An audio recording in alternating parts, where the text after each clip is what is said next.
Once upon a time, in a small town, there lived a boy named Sam. Sam was poor. He had no family. He lived alone. His house was old and small. It was near the forest. Sam worked hard every day. He wanted to find his true love. He promised himself to find her one day. One morning, Sam met a girl. Her name was Lily. Lily was kind and beautiful. She had long brown hair and big blue eyes. Sam fell in love with Lily. They talked every day. They laughed and shared stories. Sam was happy. He knew Lily was the one. One day, Lily went to the forest. She did not come back. Sam was worried. He went to the forest to find her. The forest was dark and scary. Sam called out for Lily, but there was no answer. Sam felt sad and scared. He did not know where to look. Sam did not give up. He searched the forest every day. He looked in every corner. He called out her name. But Lily was nowhere to be found. Sam cried alone. He missed Lily so much. He promised himself to never stop looking. One night, Sam saw a light in the forest. It was a strange light. It moved slowly. Sam followed the light.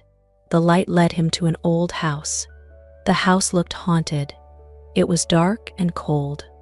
Sam felt scared, but he did not stop. He had to find Lily. Sam opened the door of the house. It creaked loudly. Inside, it was dark. Sam could hear strange noises. He felt a chill down his spine, but he kept going. He had to be brave for Lily. Sam walked through the house. He saw old furniture and broken things. The air was cold. Sam heard a whisper. It said, "Help me." Sam knew it was Lily.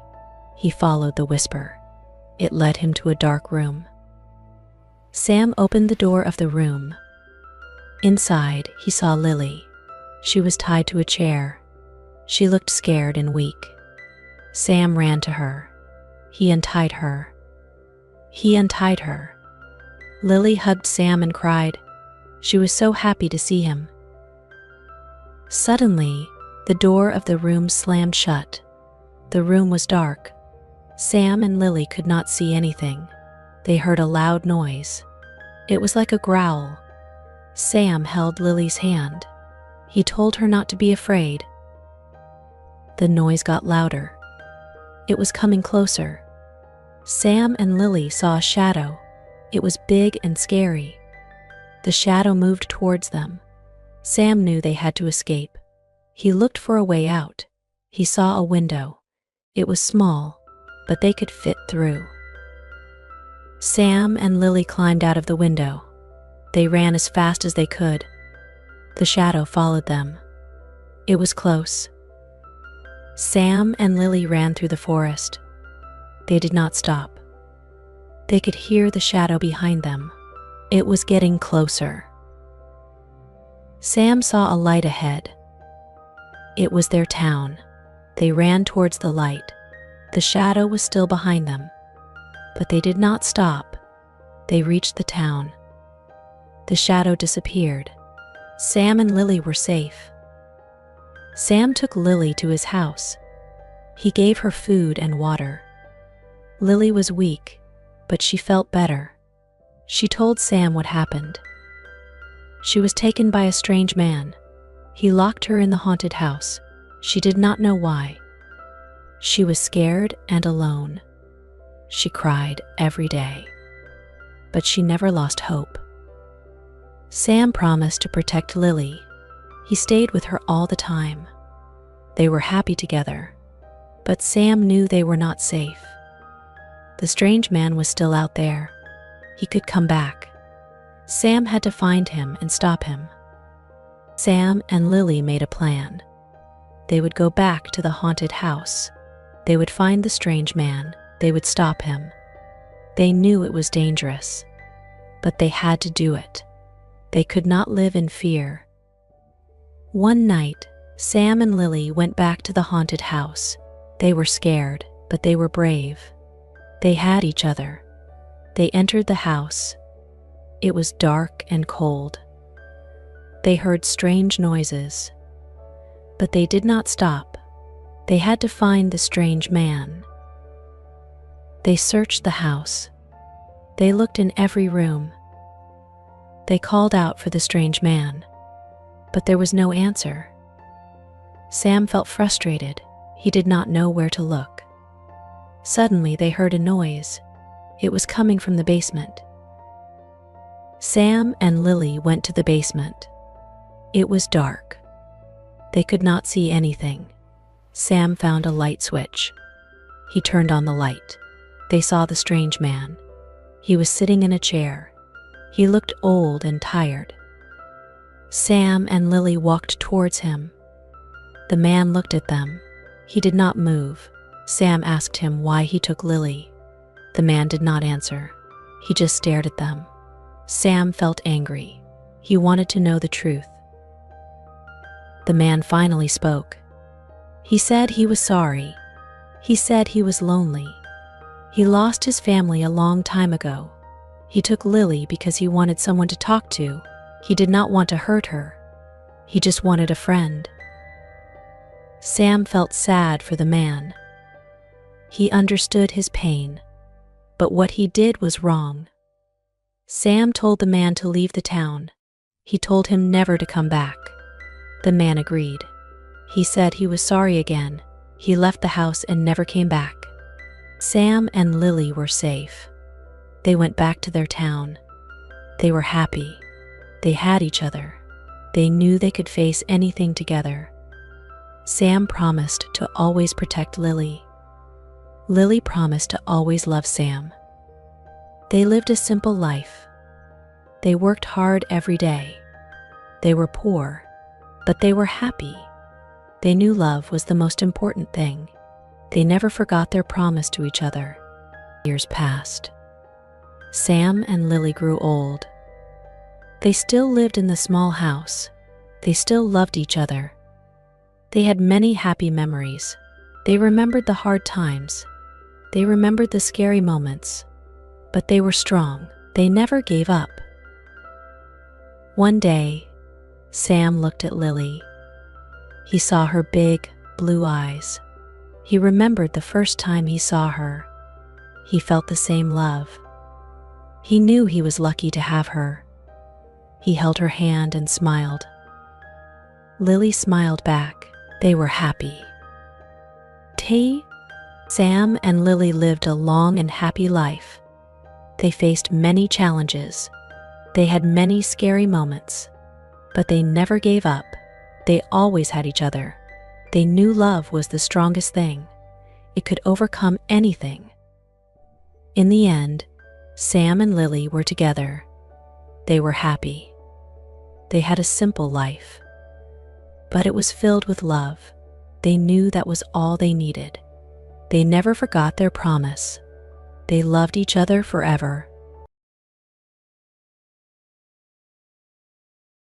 The story of the title is The Lady or the Tiger. Please listen to this interesting story to improve your English. In the very olden time there lived a semi-barbaric king, whose ideas, though somewhat polished and sharpened by the progressiveness of distant Latin neighbors, were still large, florid, and untrammeled, as became the half of him, which was barbaric. He was a man of exuberant fancy, and, withal, of an authority so irresistible that, at his will, he turned his varied fancies into facts. He was greatly given to self-communing, and when he and himself agreed upon anything, the thing was done. When every member of his domestic and political systems moved smoothly in its appointed course, his nature was bland and genial, but whenever there was a little hitch and some of his orbs got out of their orbits, he was blander and more genial still, for nothing pleased him so much as to make the crooked straight and crush down uneven places. Among the borrowed notions by which his barbarism had become semified was that of the public arena, in which, by exhibitions of manly and beastly valor, the minds of his subjects were refined and cultured. But even here, the exuberant and barbaric fancy asserted itself. The arena of the king was built, not to give the people an opportunity of hearing the rhapsodies of dying gladiators, nor to enable them to view the inevitable conclusion of a conflict between religious opinions and hungry jaws, but for purposes far better adapted to widen and develop the mental energies of the people. This vast amphitheater, with its encircling galleries, its mysterious vaults, and its unseen passages, was an agent of poetic justice, in which crime was punished, or virtue rewarded, by the decrees of an impartial and incorruptible chance. When a subject was accused of a crime of sufficient importance to interest the king, public notice was given that, on an appointed day, the fate of the accused person would be decided in the king's arena, a structure which well deserved its name, for, although its form and plan were borrowed from afar, its purpose emanated solely from the brain of this man, who every barleycorn a king, knew no tradition to which he owed more allegiance than pleased his fancy, and who engrafted on every adopted form of human thought and action the rich growth of his barbaric idealism. When all the people had assembled in the galleries, and the king, surrounded by his court, sat high up on his throne of royal state on one side of the arena, he gave a signal, a door beneath him opened, and the accused subject stepped out into the amphitheater. Directly opposite him, on the other side of the enclosed space, were two doors, exactly alike and side by side. It was the duty and the privilege of the person on trial to walk directly to these doors and open one of them. He could open either door he pleased. He was subject to no guidance or influence but that of the aforementioned impartial and incorruptible chance. If he opened the one, there came out of it a hungry tiger, the fiercest and most cruel that could be procured, which immediately sprang upon him and tore him to pieces as a punishment for his guilt. The moment that the case of the criminal was thus decided, doleful iron bells were clanged, great wails went up from the hired mourners posted on the outer rim of the arena, and the vast audience, with bowed heads and downcast hearts, wended slowly their homeward way, mourning greatly that one so young and fair, or so old and respected, should have merited so dire a fate. But, if the accused person opened the other door, there came forth from it a lady, the most suitable to his years and station that his majesty could select among his fair subjects, and to this lady he was immediately married, as a reward of his innocence. It mattered not that he might already possess a wife and family, or that his affections might be engaged upon an object of his own selection. The king allowed no such subordinate arrangements to interfere with his great scheme of retribution and reward. The exercises, as in the other instance, took place immediately and in the arena. Another door opened beneath the king, and a priest, followed by a band of choristers and dancing maidens blowing joyous airs on golden horns and treading in epithalamic measure, advanced to where the pair stood, side by side, and the wedding was promptly and cheerily solemnized.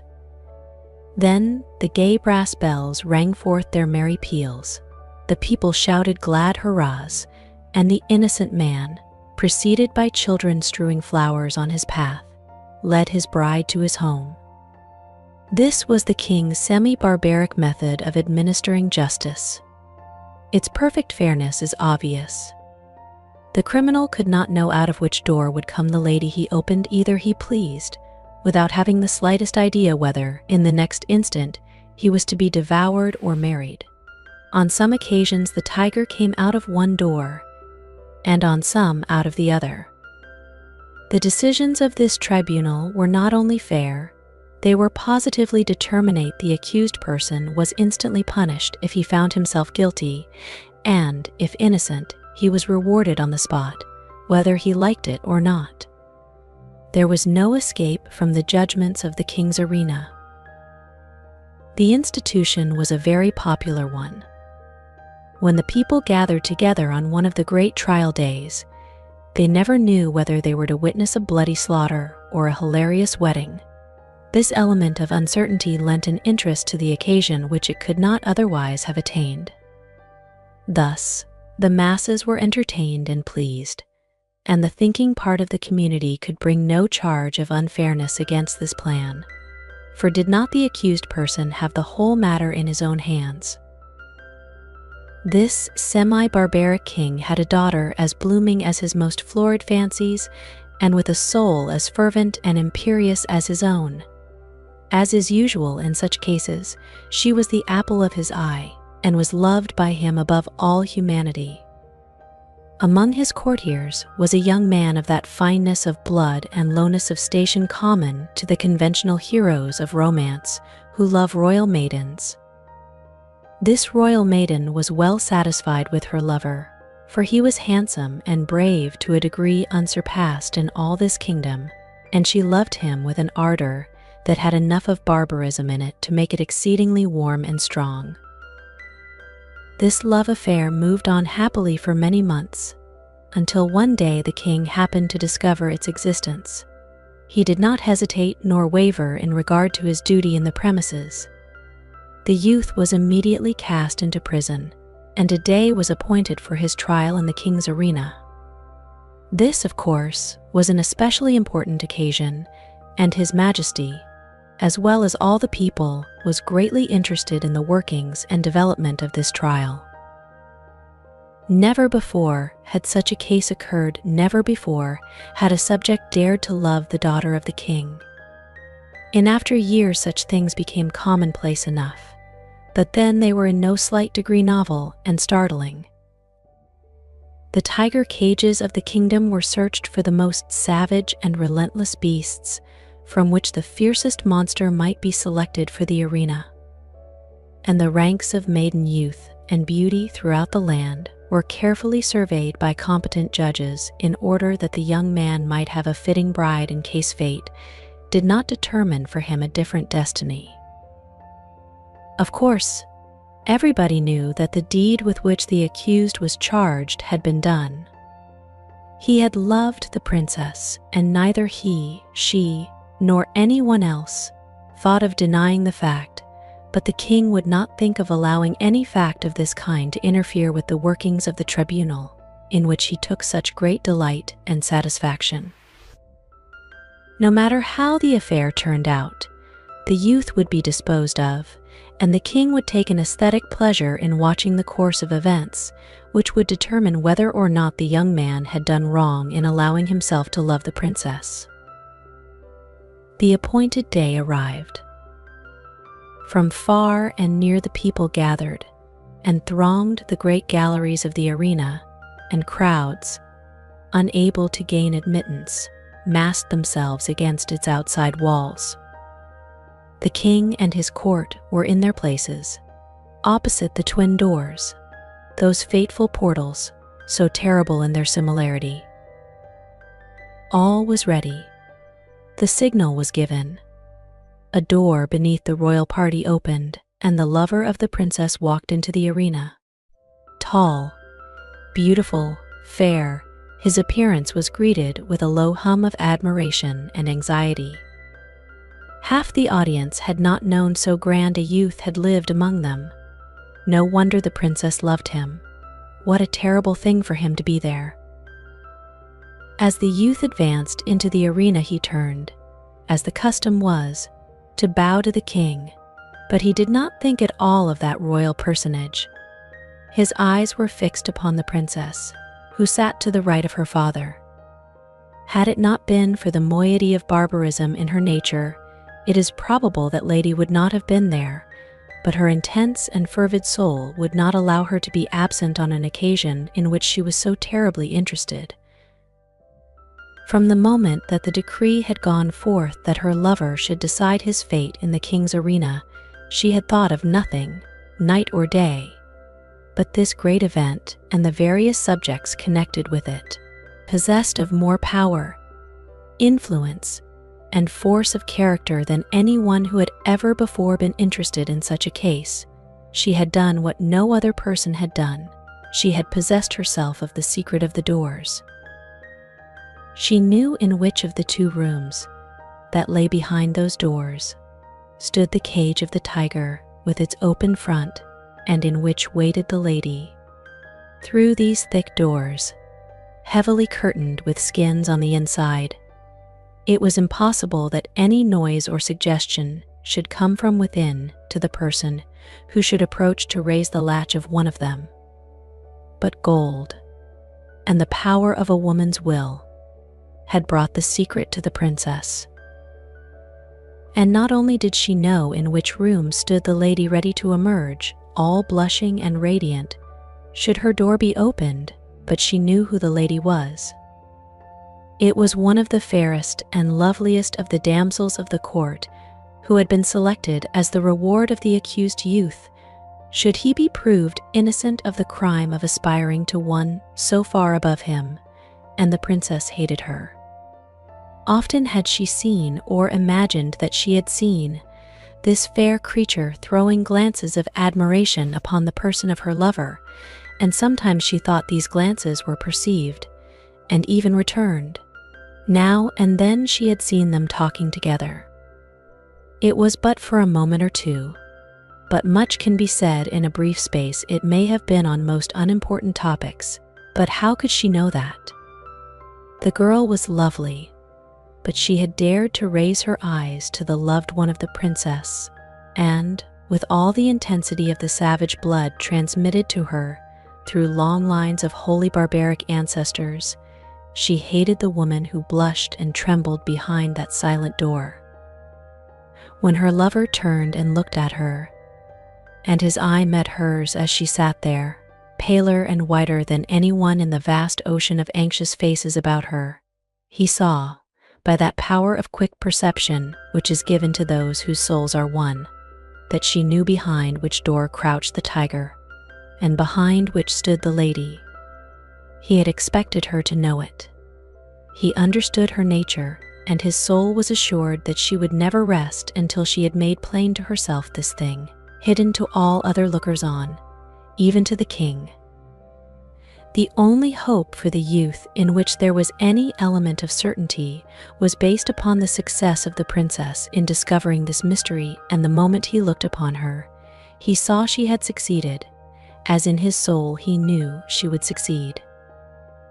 Then it was that his quick and anxious glance asked the question which it was as plain to her as if he shouted it from where he stood. There was not an instant to be lost. The question was asked in a flash, it must be answered in another. Her right arm lay on the cushioned parapet before her. She raised her hand and made a slight, quick movement toward the right. No one but her lover saw her. Every eye but his was fixed on the man in the arena. He turned, and with a firm and rapid step he walked across the empty space. Every heart stopped beating, every breath was held, every eye was fixed immovably upon that man. Without the slightest hesitation, he went to the door on the right and opened it.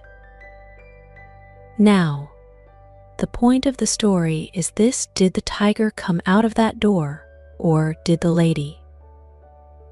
The more we reflect upon this question, the harder it is to answer.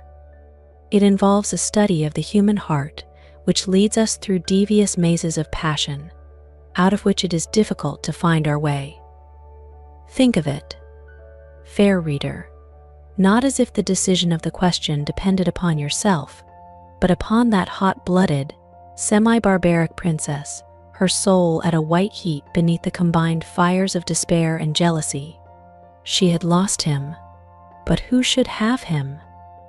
How often, in her waking hours and in her dreams, had she started in wild horror and covered her face with her hands as she thought of her lover opening the door on the other side of which waited the cruel fangs of the tiger. But how much oftener had she seen him at the other door? How in her grievous reveries had she gnashed her teeth and torn her hair, when she saw his start of rapturous delight as he opened the door of the lady. How her soul had burned in agony when she had seen him rush to meet that woman, with her flushing cheek and sparkling eye of triumph when she had seen him lead her forth. His whole frame kindled with the joy of recovered life when she had heard the glad shouts from the multitude, and the wild ringing of the happy bells when she had seen the priest, with his joyous followers, advance to the couple and make them man and wife before her very eyes, and when she had seen them walk away together upon their path of flowers, followed by the tremendous shouts of the hilarious multitude, in which her one despairing shriek was lost and drowned. Would it not be better for him to die at once and go to wait for her in the blessed regions of semi-barbaric futurity? And yet, that awful tiger, those shrieks, that blood. Her decision had been indicated in an instant, but it had been made after days and nights of anguished deliberation. She had known she would be asked, she had decided what she would answer, and without the slightest hesitation, she had moved her hand to the right. The question of her decision is one not to be lightly considered, and it is not for me to presume to set myself up as the one person able to answer it. And so I leave it with all of you which came out of the open door, the lady or the tiger.